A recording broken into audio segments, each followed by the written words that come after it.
Good afternoon.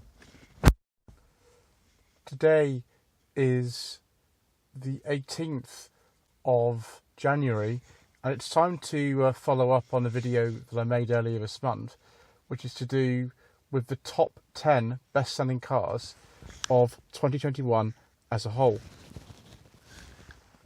2021's been an unusual year in that for the first time ever I've actually got a breakdown of plug-in hybrid vehicles and battery electric vehicles as the top 10 bestsellers in addition to the general top 10.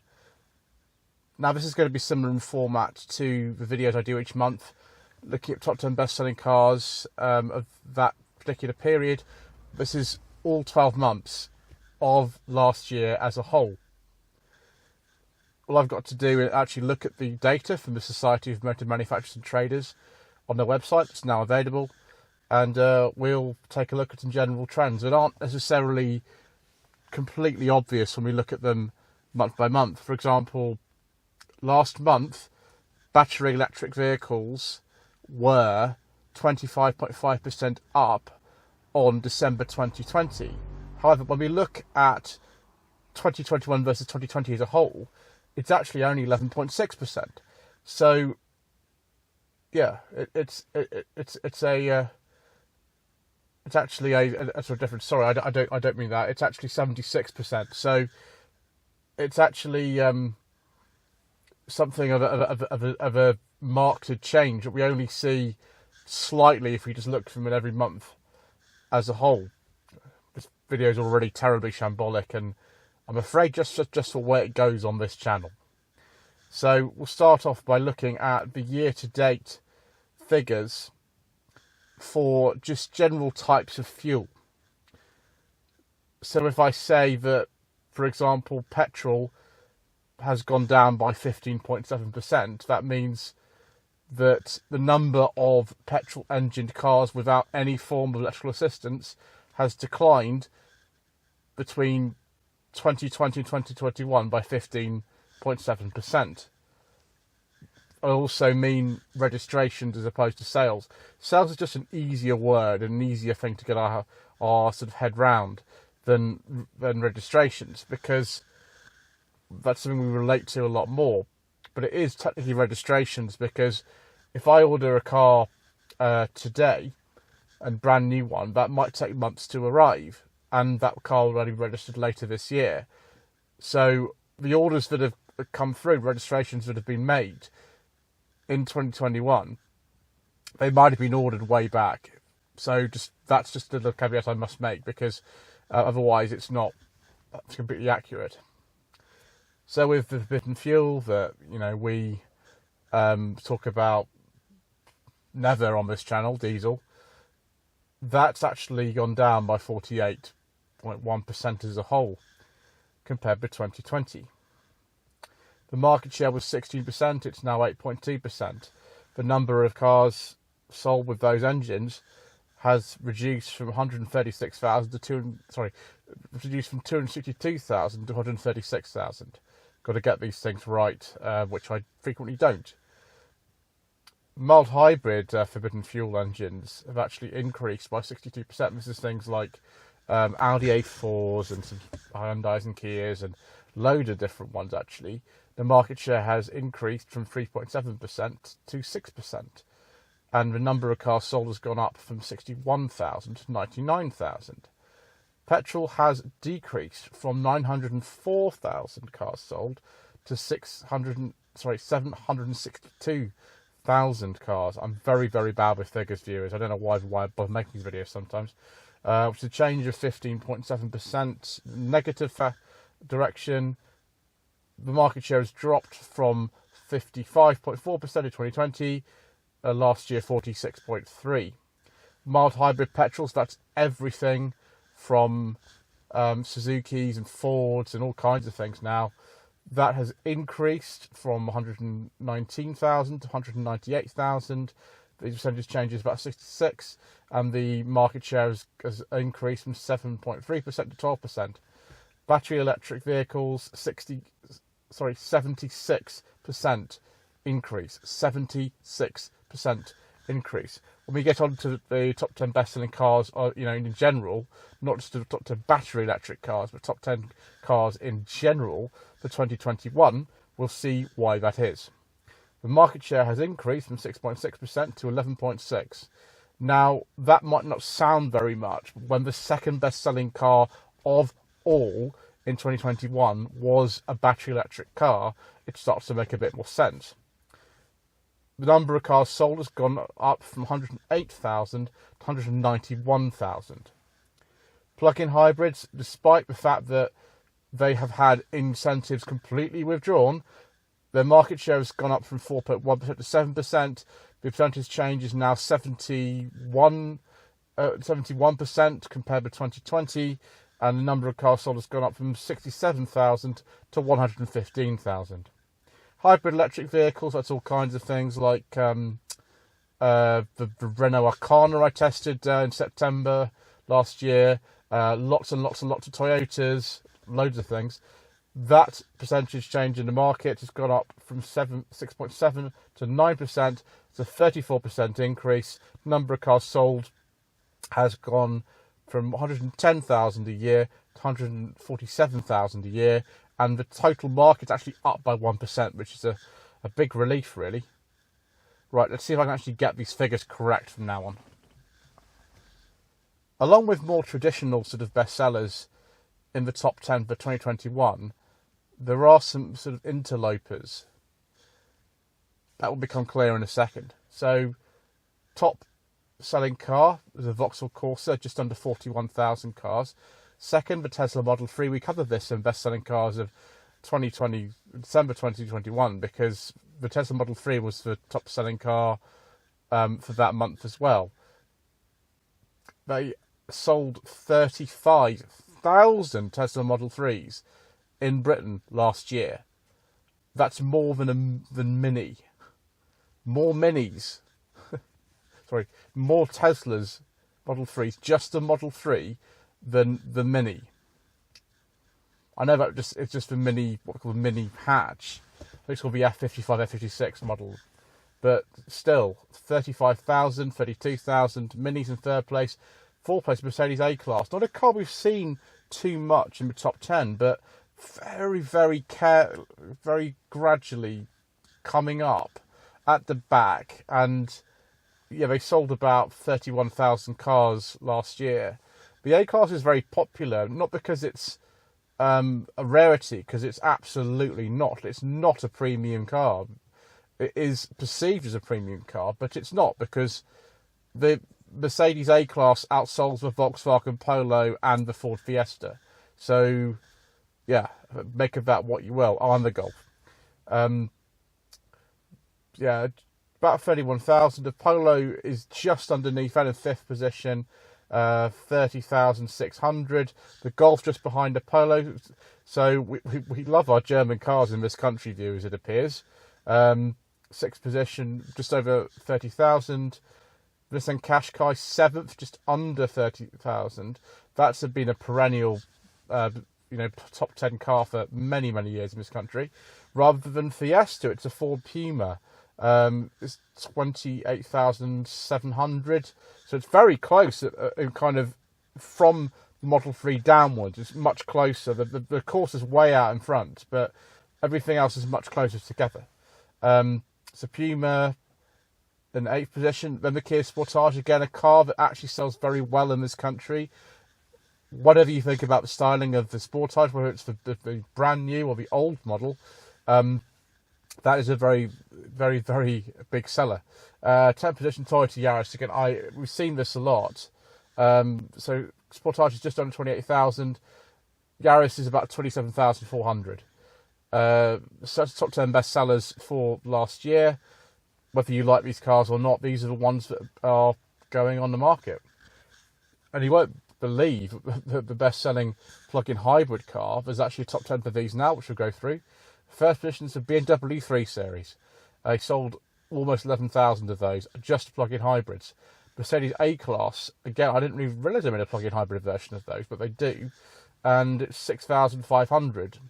So this does not include the conventional fossil fueled version of some of these cars or the fully electric ones, because the XC40, for example, in this list, it has conventional fuel and plug-in hybrid, and it has a full electric version. So we're just talking about plug-in hybrid versions. So the XC40 might be on both lists. Actually, it isn't, but it might be some models, because they offer all three varieties. Ford Kuga 6100. That's an issue with the battery not being very good. Doesn't seem to have affected the sales too much. Next position is the Audi A3. That's about 5,800. The Ford Kuga was just on over 6,000. The Volvo about 6,400, and then the Mercedes A-Class 6,500. So very close at the sort of the second to fifth positions. Then the Range Rover Evoque, number 6, 4,500. BMW X5. So second BMW in this ranking here. It's interesting.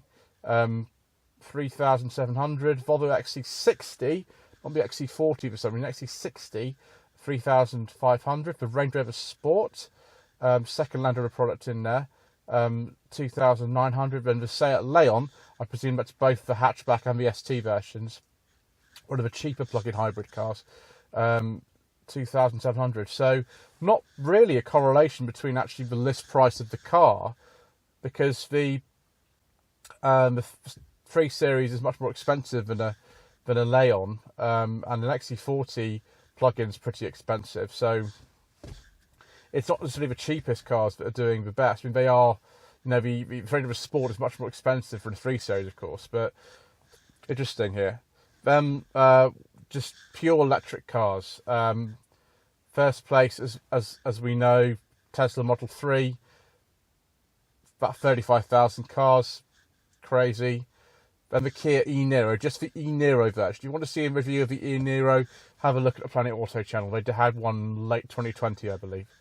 About 12,300. So huge difference between the first and second best sellers on this list for pure electric cars.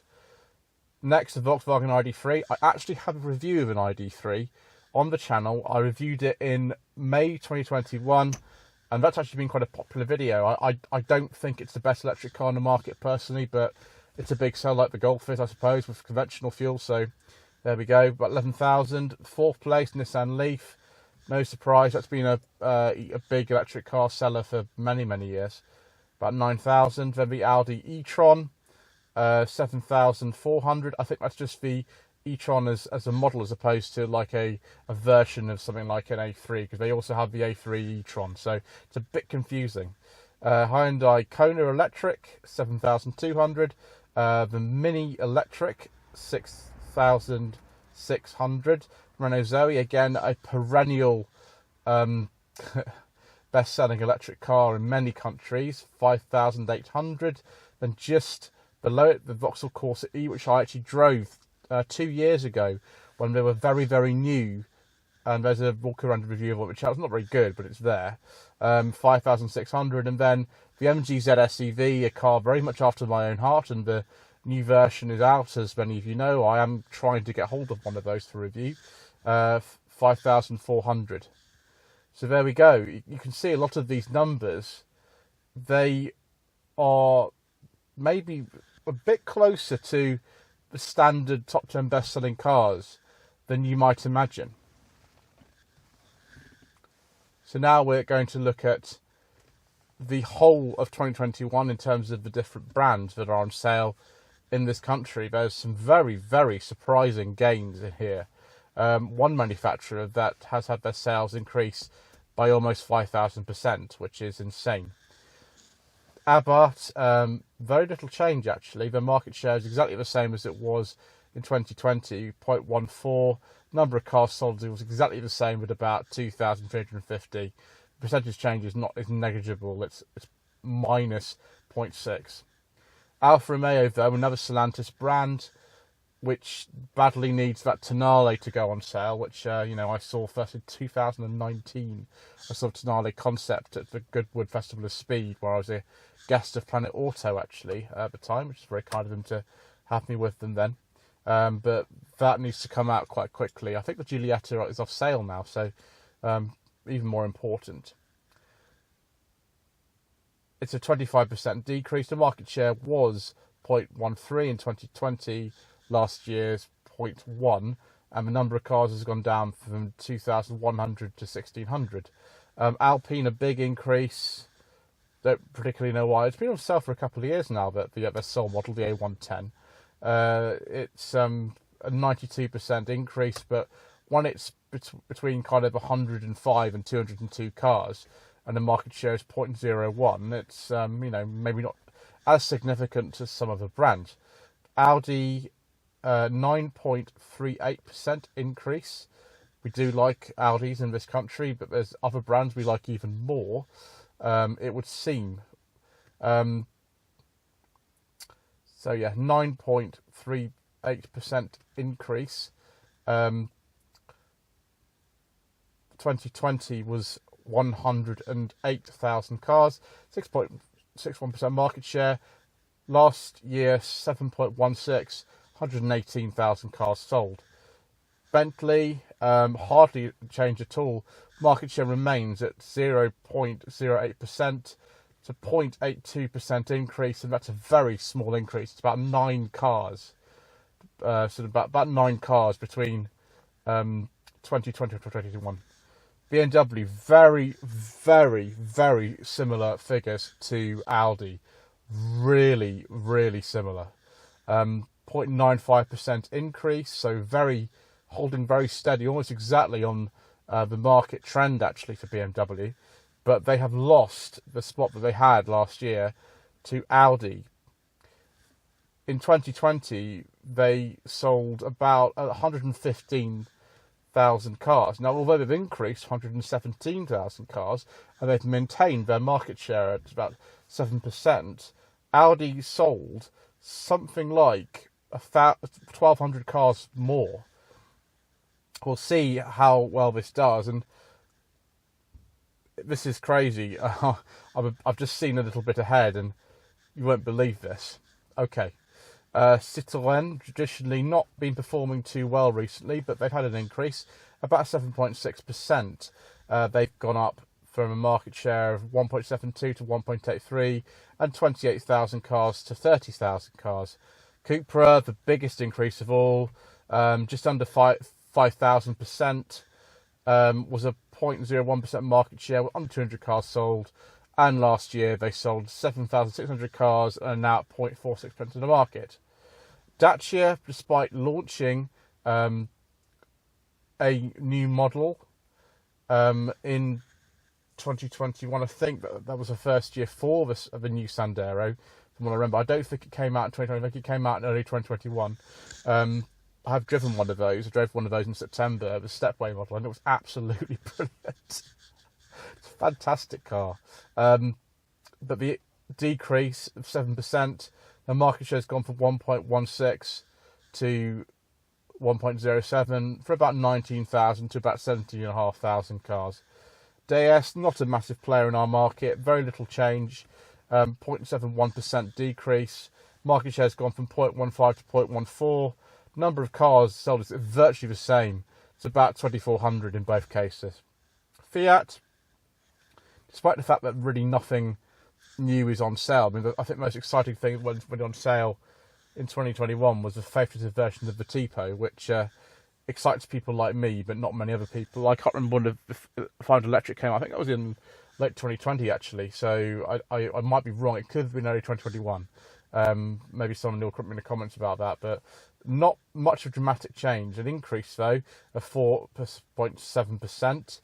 Market share has gone up from 1.18 to 1.22%. The number of cars sold has gone from about 19 to 20,000. Ford though have been outsold by Audi and BMW, but that's not the make that's outsold them the most. But Ford have been outsold by Audi and BMW.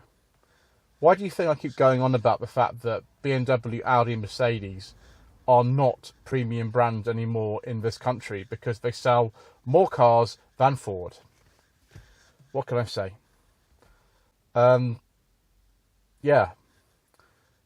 Ford have had a 24% decrease. Their market share was 9.4%, it's now 7%. The number of cars sold has gone down from 153,000 to 116,000. Wow.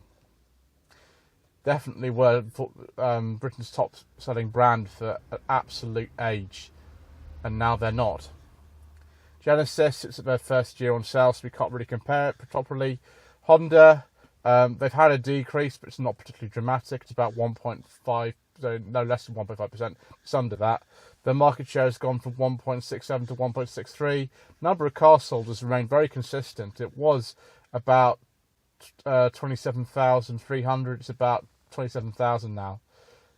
Hyundai, though, by contrast, and this will be the same with the sister brand Kia, they comprehensively outsell people like Honda now.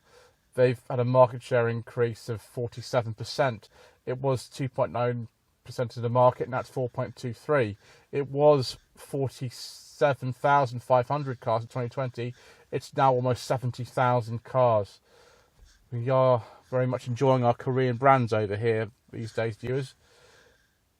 Jaguar has had a decrease, as its sister brand Land Rover, we'll get to in a minute, of 26%. Their market share was 1.6%, it's now 1.2%. The number of cars sold has gone down from 25,500 to about 19,000. Jeep has had a decrease, it's not very dramatic. The numbers haven't changed very much. Down by 0.4%. Market share has only increased by a fraction of a percent. It's gone down from 0.28 to 0.27.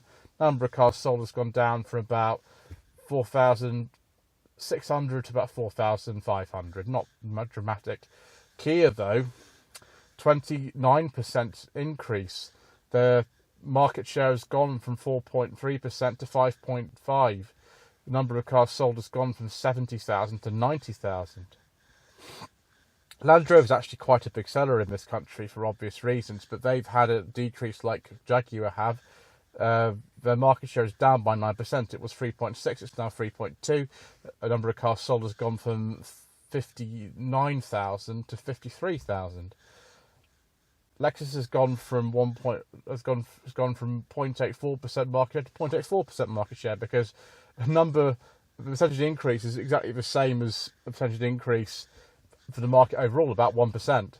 So number of cars sold, they've sold about 100 more cars.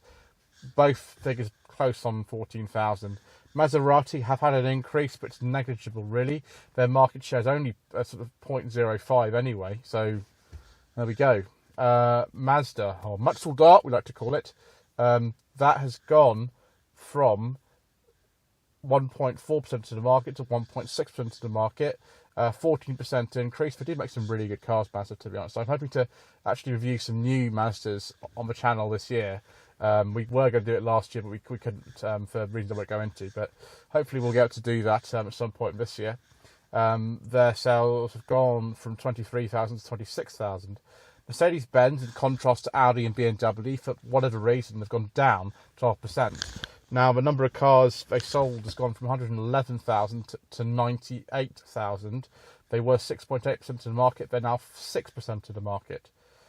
They've sold more than Ford, but that is quite a considerable decline. Maybe they're also having supply issues. MG, true to form, their market share has gone from 1.1% to 1.9%. Number of cars sold has gone from 18,500 to 30,600. Which is bigger than Mazda, for example, and bigger than Suzuki, much bigger than Suzuki actually, and snapping at the heels of a brand like, I don't know, Seat. Crazy. Mini, negligible decrease, about 0.8%. Market share has gone from 2.8% to about 2.8%. Very, very marginal change. Number of cars sold remains about 46,000. Mitsubishi, it's hardly worth really including Mitsubishi in this because the cars they saw in 2021 were just leftover stock models. And they've completely left the market now anyway. They don't even show in the December figures.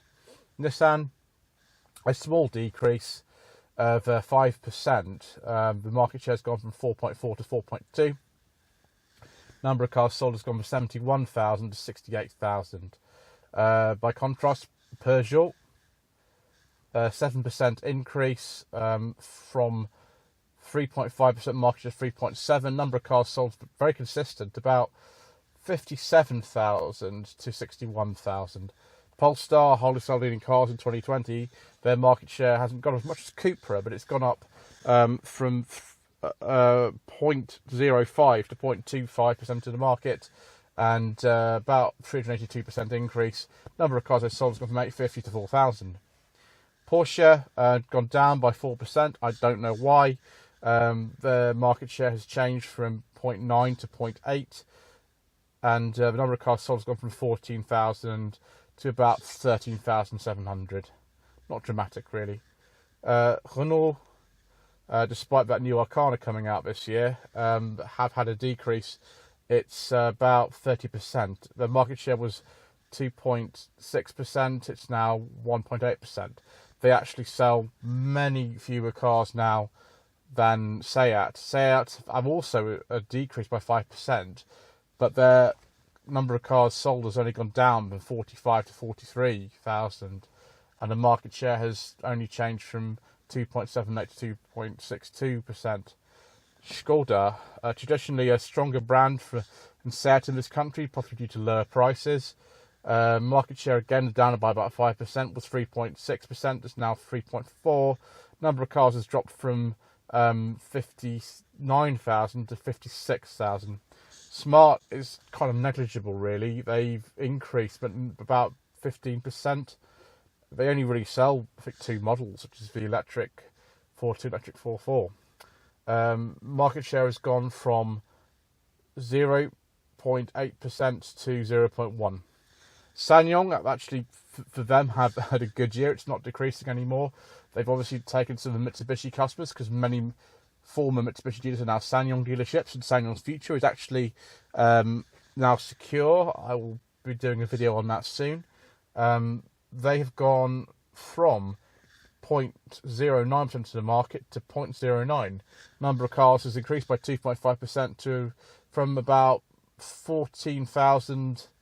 It's 1,400. Let's get this right. 1,480 to 1,525. But Subaru, another success story of 2021, their market share has increased by 122%. They've gone from 0.06 of the market to 0.13. I don't really know why. They've not really launched any new models for quite some time. They've gone from 20,000 to 21,000. That's very good. Toyota, a big success in this country. They've increased their market share by 10%. They've gone from 5.6% of the market to 6.1%. Principally, I think it's due to things like the Yaris and the Toyota Corolla. They sold 101,000 cars last year, and before that it was 92,000. So a very popular make over here now. Vauxhall, they've gone down slightly by about 4%. They had 5.85% of the market. Now they're on about 5.6. It's not too bad for them. They're a little bit behind Toyota, but not much. They sold 96,000 cars in 2020. Last year was about 91,000. Volkswagen, negligible decrease of 0.35%. 9% in the market, still about 9%. Number of cars sold has gone down very slightly from just over 148,000 to just under 148,000. So they are by far the most popular brand in Britain. So it looks like Volkswagen and Audi together, they make up almost 20% of the market on their own. Crazy. Just those two. That's without talking about the other brands that Volkswagen has. So yeah, it's about 9% of the market. It's the biggest of all. Volvo, they've gone up by 4%. They've gone from 46,000 to 48,000.